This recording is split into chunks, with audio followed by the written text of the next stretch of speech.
Israelis are still reeling following the news that 21-year-old American-Israeli hostage Omer Neutra has been confirmed dead after being killed on October 7th by Hamas terrorists in southern Israel. Now, Omer was serving as a lone soldier in the IDF. He was stationed in a tank on the Gaza border when Hamas attacked with RPG fire and explosive forces. And until now, it was believed that he had been taken alive into the Gaza Strip along with the other 3 soldiers who had been in his tank. But it has taken 14 months for the IDF to now confirm that he was killed on October 7th. Now, his family has been organizing unity gatherings every Tuesday in his honor at Hostage Square in Tel Aviv. And tonight is no different despite the tragic news. Joining us from Hostage Square is our correspondent, Joe Brown. Joe, tell us what tonight's gathering entails and what we're hearing from the family.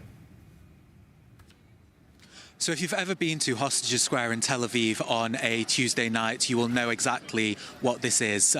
Every Tuesday they have an event called Singing for Their Return, in which hundreds or potentially even thousands of people come together and sing songs, both Jewish, religious, secular, English, Hebrew, to call for the return of the 101 hostages who are in the Gaza Strip, as well as the safe return for the IDF soldiers who are serving in Gaza and Lebanon.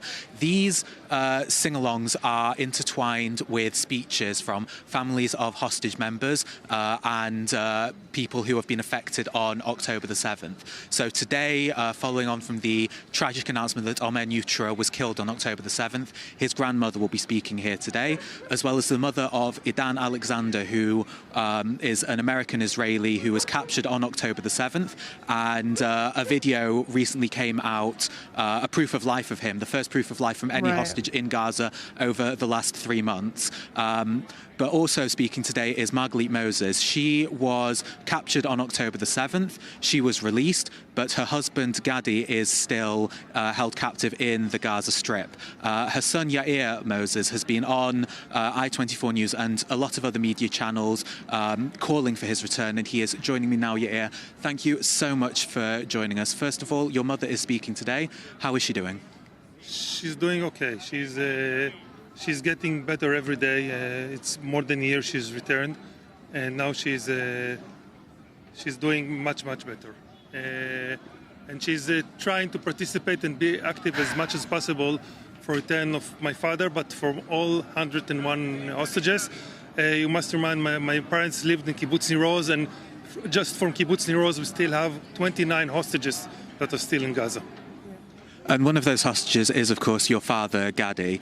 Donald Trump, the president-elect, said that they will pay all hell if there is no hostage deal by the time he comes into office in mid-January. Does this give you any sense of optimism, or are you still feeling the general sense that it's kind of like Groundhog Day?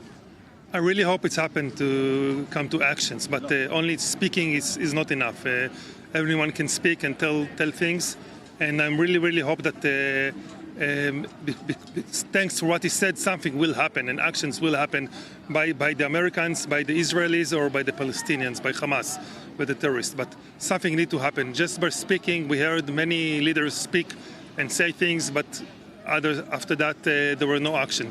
So it needs to be followed by action. And I really hope we don't wait until January and something really will happen. But is it really thanks to this call he said? I'm not sure. Yeah, thank you very much. Thank you.